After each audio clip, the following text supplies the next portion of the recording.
Kick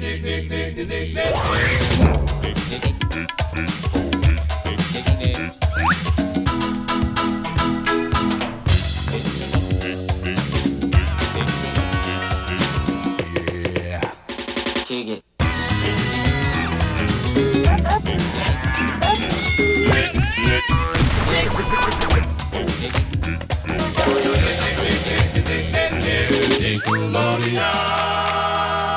Ahoy, mateys, and welcome to This Week in Nickelodeon History. I'm your captain, Captain Eric, and on this episode, we're celebrating some Nickelodeon anniversaries in between the times of May 8th to May 14th. And boy, I am thankful for a bit of a lighter episode this week because it has been an absolute bonkers week for the captain over here.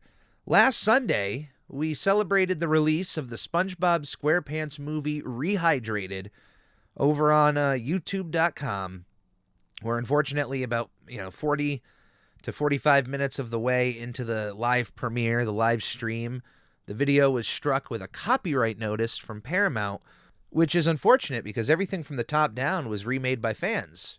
The animation, the voice acting, the music, and if you were watching the live stream while that happened, you were still in the gold. You were able to watch the entire movie unless you refreshed your page. Then you were met with, of course, the copyright notice.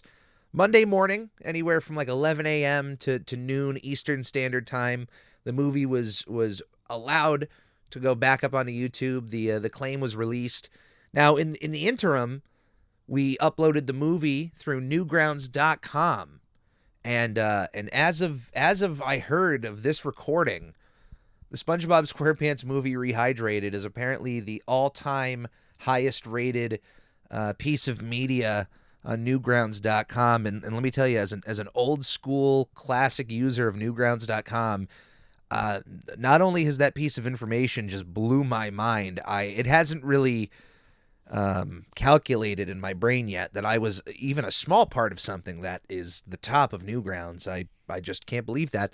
Shout out to all of those who've checked out on Newgrounds.com. Like, shout out to all of you. And shout out to all of you who watched on YouTube, because it has now passed over 1 million views on YouTube since the whole debacle happened. Over the course of the night, after the copyright notice, hashtag Justice for SpongeBob was trending on Twitter at highest number 5 worldwide, which is just still such a crazy experience for me. Couple days after it was back up, then YouTube somehow reversed course on the idea that this video was not made for kids and then decided to put a for kids tag on it, which then shut off all comments and then, of course, suppressed the amount of people who could then watch the video, which is just is crazy to me that YouTube would give you the option to say, no, I didn't make this for kids, and I would like comments to be on my video, for them to go, no, this is for kids, and nobody can comment on this. It's bonkers. But then right after that was put on, the copyright strike came back again out of nowhere. Then the video was taken down. I believe within a few hours of that happening, Twitter blew up just a slight bit again with hashtag Justice for SpongeBob, before both courses were just completely reversed within the same day. I believe this was like Wednesday or Thursday time. Anyway, though, I have been put through the ringer this week of emotions, up and down, but I just want to have a sincere thank you to all of you who checked out the SpongeBob SquarePants movie Rehydrated, whether it was through YouTube, Newgrounds.com. Your support means the world. All of you who have joined my YouTube channel and subscribed to it since watching the movie, if you have found me in the credits or found the podcast mentioned in the credits and just hopped over and said, I wonder who this Captain Eric is, and came over to the channel, thank you for coming on over here. Welcome to the ship. Hope you enjoy your stay. As for the Nickelodeon episode at hand that we have a light load this week. I'm saying single-digit anniversaries that we're celebrating. So when it comes to the top 5 this week, I went a little different with the top 5. It is still attached to something Nickelodeon related here, but I wanted to stretch some time out on this episode so that we're not just hanging out for like 5 minutes and then see you next week. But this week, we are starting with a show that is celebrating its 20-year anniversary since its final episode. That's right, I am talking about Taina, which ended its run on Nickelodeon 20 years ago on May 11th, 2002. The show was created by Maria Perez Brown and ran for 2 seasons of 26 episodes. I wasn't really a watcher of Taina. I was not really the demographic for the show at its launch, but I'll give something to Taina. It had one of the catchiest theme songs for a show that I didn't watch that I've ever heard. For some reason, I still remember that theme song. I never watched a full episode of Taina ever. I think in the history of its running on Nickelodeon and even up to now, I don't think I've watched a full episode from beginning to end, but I can still distinctly remember that theme song playing in my head. I honestly have no answer for that. Does anyone else out there have a similar situation? Can you think of a theme song that lives rent free in your head? You can remember it, but you literally either dislike the show or have never watched the show. Please, I can't be the only one out there who has a theme song earworm somewhere deep in your brain chasm. I really know I can't be the only one out there. But as for Taina, if there's any fans out there of the show, I haven't seen an episode, but if you have, let me know what you think. Maybe it's something worth checking out. 8 years ago, on May 9th, 2014, we had the final episode of the Nickelodeon game show BrainSurge. Created by Scott A. Stone and Clay Newbill, the show ran for 3 seasons of 120 episodes. The show was hosted by longtime Nickelodeon mainstay Jeff Supton. If you're not familiar with the name, he was also the host of Nickelodeon's revival of Figure It Out. But if you're not familiar with Jeff's name by his birth certificate, you may be familiar with his alter ego, Pick Boy, who from 2002 has been a Nickelodeon, like I said, it's been a mainstay, a part of the channel, synonymous when it comes to the live shows, the live entertainment. Pick Boy always has to be there at center stage. I absolutely am a big fan of Pick Boy, and I'm a big fan of Jeff, who has continued his career with Nickelodeon through other means as a producer, a director, a writer. But big fan, and if you ever got an extra time to give me a shout out, you can reach me at nickelodeonhistory@gmail.com. I'm a big fan, Jeff. We should talk sometime. Anyway, when it comes to BrainSurge, when it was first announced, I thought it was a big deal. It felt like a nice return to form for Nickelodeon. They were getting back into some game shows. It felt like it was a while on Nickelodeon that they just had no live game shows being produced. But just like in classic Nickelodeon fashion, by its 3rd season, BrainSurge was retooled to be called Family BrainSurge and became a part of the Nick at Night lineup. Of course, going right after the crowd that would be watching game shows at that time of night, the late night crowd. And you would think that more people would probably check it out at that point, but I don't think it did as well at Nick at Night, because the 3rd season ran until November 17th, 2011, where it was canceled, and the remaining episodes that they filmed for season 3 would then air on the Nicktoons network from April 28th to May 9th. And it appears to me that even live-action game shows are not safe from the move to Nicktoons network. That's actually really funny to have read into that. 9 years ago, on May 8th, 2013, we had the final episode of The Troop. Wow, we're running into a lot of finale anniversaries on this episode. We're 3 for 3 here. The Troop was created by Max Burnett, Greg Coolidge, and Chris Morgan. It ran for 2 seasons of 40 episodes. And The Troop is unfortunately another show I have just little to no recollection of. I maybe saw 1 or 2 promos on YouTube at one point in time, and that was about it. But if you're a fan of The Troop, certainly let me know. It's a short run. I could definitely squeeze that in.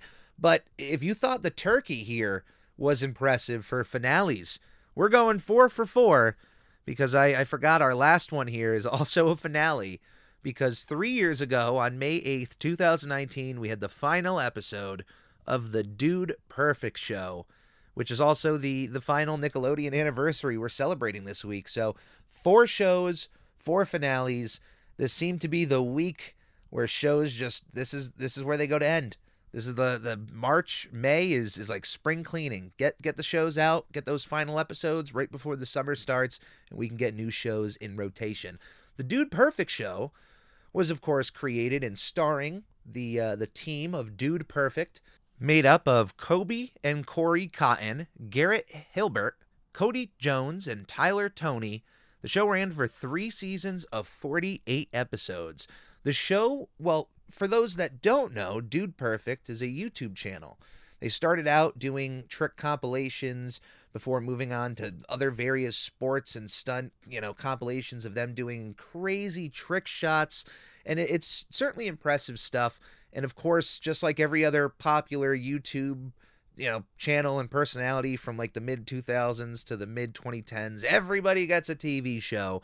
People can watch you on YouTube completely for free, or they can wait until your scheduled episode airs Sunday night on so-and-so channel. Smart idea. But you know what? Make the bag while you can. I don't blame them whatsoever. It makes sense. I didn't watch any of the Dude Perfect show, but I've watched enough of Dude Perfect on YouTube to understand the team, what they're about, their personalities, and the kind of presentation that they're bringing both to YouTube and then, of course, to Nickelodeon. Now, the show originally started on CMT, which, if I'm not mistaken, was also developing a few other YouTube-related television shows. I believe they also had a show based off of Ed Bassmaster, who is one of my favorite YouTube personalities. I gotta look this up. But yeah, the Dude Perfect show started out for one season on CMT, and by the way, I am right. Ed Bassmaster did have his own show on CMT. My goodness. But yeah, first season on CMT. Nickelodeon then picked it up for season 2 and 3 to air on their network. Which, I mean, just even on the first episode that aired on Nickelodeon compared to CMT, which their first episode on the channel drew a 0.41 in millions of viewers. First episode on Nickelodeon pulled in a 1.42 million viewers, which is just absolutely crazy. I mean, the guys are super popular. They have just infectious personalities. They make you want to be with them and to do these sports and to do these challenges. So, hey, once again, Dude Perfect, NickelodeonHistory@gmail.com. You want to bring Captain Eric out? We'll have some fun. We'll do some sports. But when it comes to sports, I figured at first when it came to my top 5 this week, I would talk about my top 5 Nickelodeon game shows. And honestly, that felt like such an easy cop-out because that answer came super quickly. I was able to write down my 5 in order, have it set, ready to go, and that I could talk about that for a little bit. But given the fact that there's going to be other game shows throughout the year and other weeks that I could talk about my top 5 Nickelodeon game shows, I figured don't do that. It's a bit of a cop-out. Give yourself a challenge this week. And since we ended on Dude Perfect, and Dude Perfect has a lot to do about sports, I decided I wanted to give you my top 5 athletes. Captain Eric's top 5 athletes, my favorite all-time. These are my personal favorites, so it's not going to match up to yours, and they may not be anybody you necessarily like or care for, but just understand a lot of these have to do with how I was brought up, where I come from, and trust me, I'll explain all of that. If you're not into sports whatsoever, this still may be interesting for you. You may pick up something. These are my top 5 athletes. And of course, we are starting out with number 5, former quarterback of the New England Patriots. I am talking about the one, the only, Drew Bledsoe. He was my very first quarterback as I was growing up. My father was a New England Patriots fan. I mean, is a New England Patriots fan. And just for the FYI, I live in New England. And most of the time, when you grow up in a part of the country or the part of the world, you tend to like your local sports teams. So that really shouldn't be surprising to anybody. I hate that I have to explain that to anyone when I say, hey, I enjoy watching the New England Patriots. I know that might be a turnoff for some people, but also let me explain that when it comes to team rivalries or any sort of dissension, I have very little negative things to say about any other teams or players. Maybe here or there I might say something, but it's not that I'm not passionate to get angry. It's just, hey, if I lose, I lose. If your team wins, they win. Cool.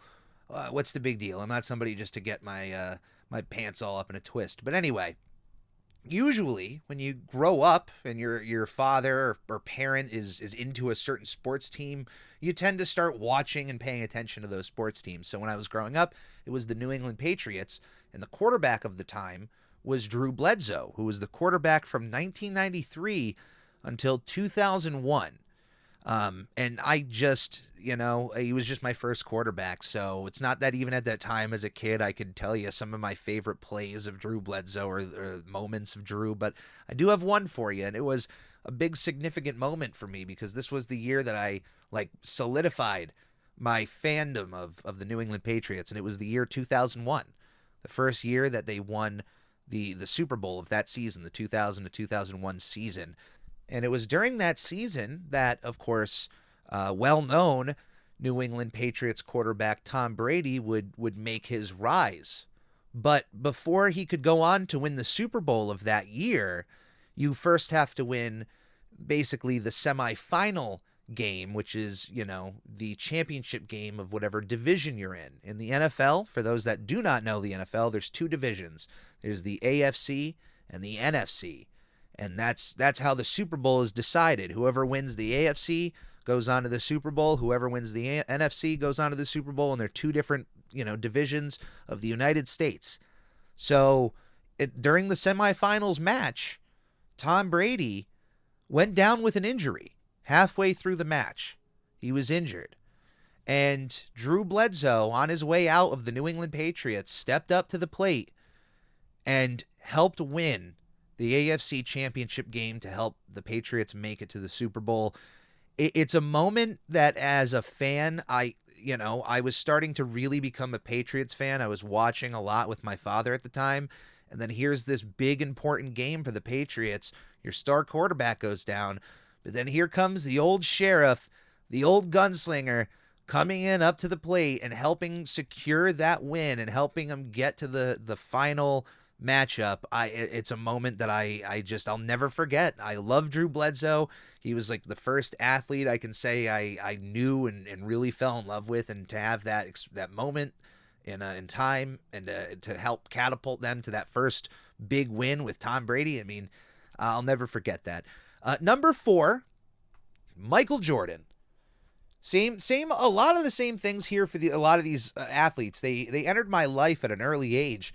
And if you were a kid throughout the 90s, there was no way you could escape Michael Jordan. Let me just say that Michael Jordan's starring role in the film Space Jam has no bearing on his placement on this list. But of course, I am an absolute sucker for that movie. So I do have to say it's just one of those things that makes me appreciate Michael Jordan a little bit more. But even without Space Jam, I watched more basketball because of Michael Jordan than literally any other player to ever exist during my lifetime.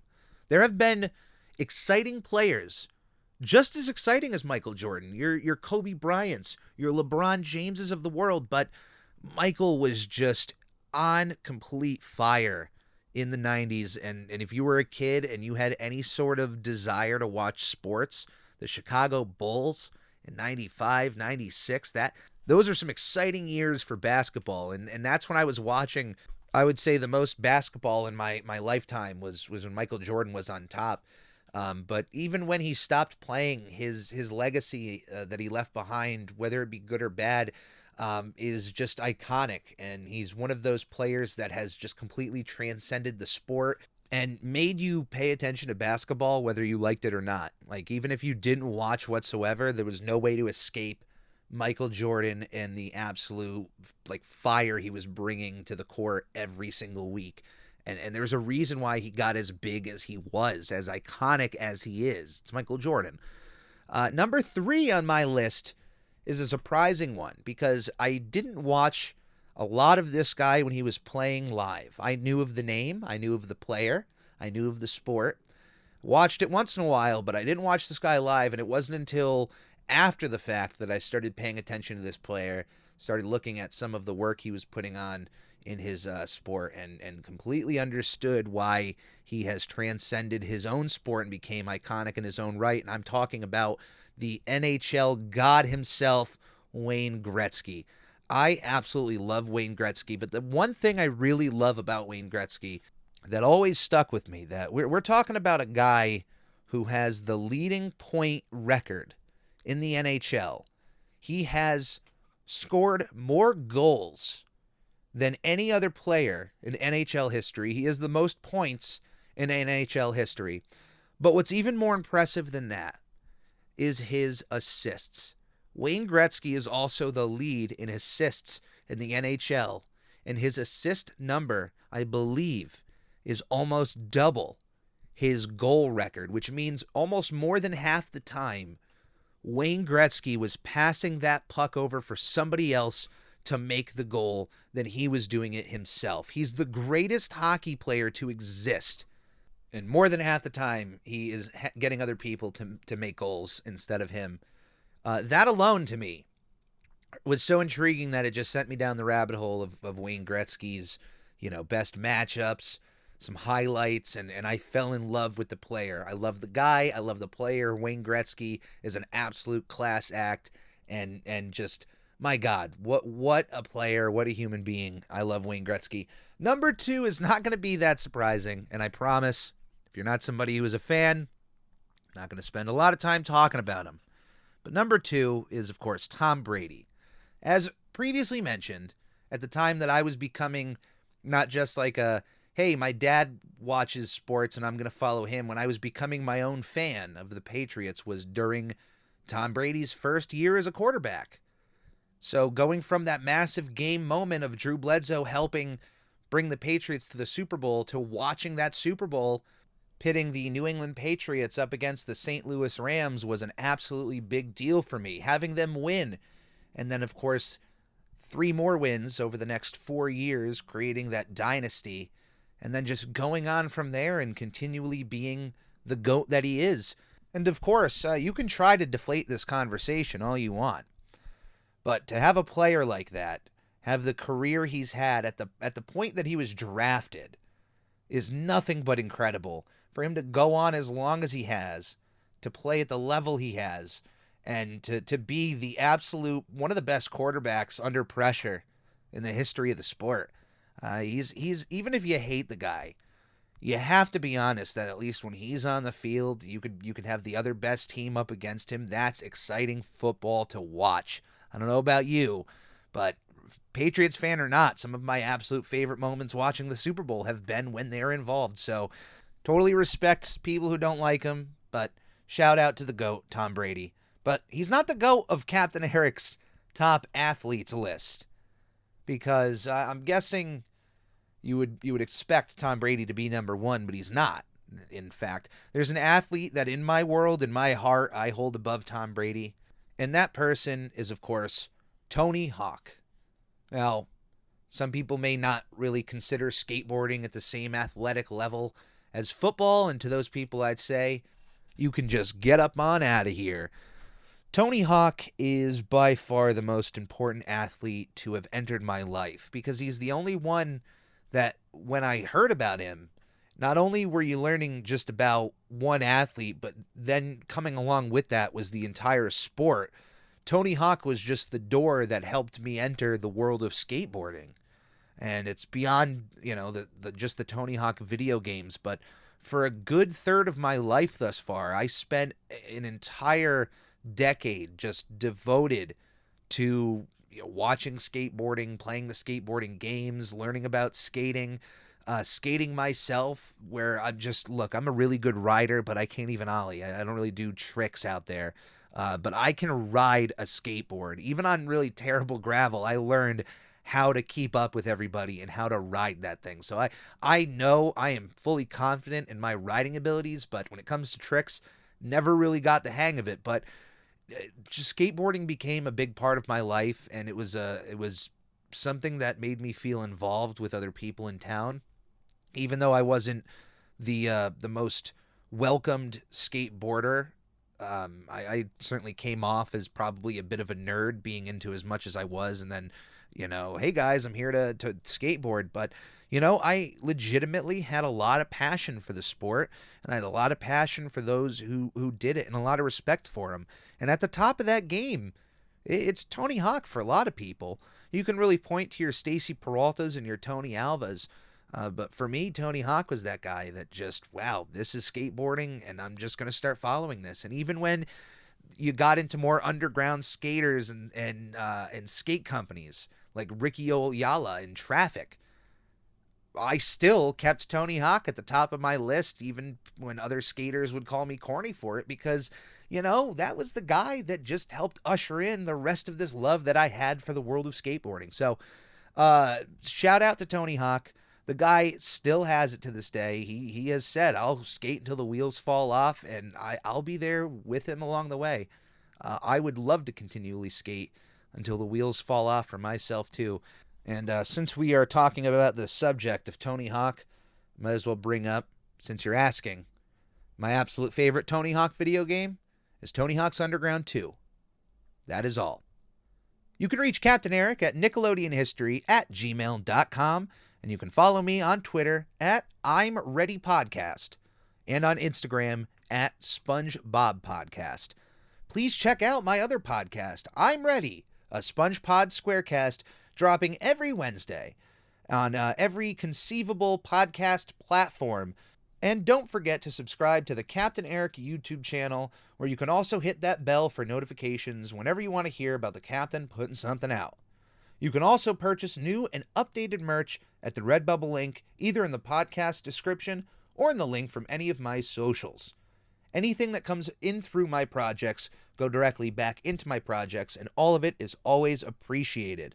As always, everyone, please stay safe, be kind to one another, and come aboard next week to another This Week in Nickelodeon History. On the Lord Hut, here a hut, Nick. On the Lord Hut, here a hut, Nick. On the Ricky Ticky Low, while living #1 Nickelodeon.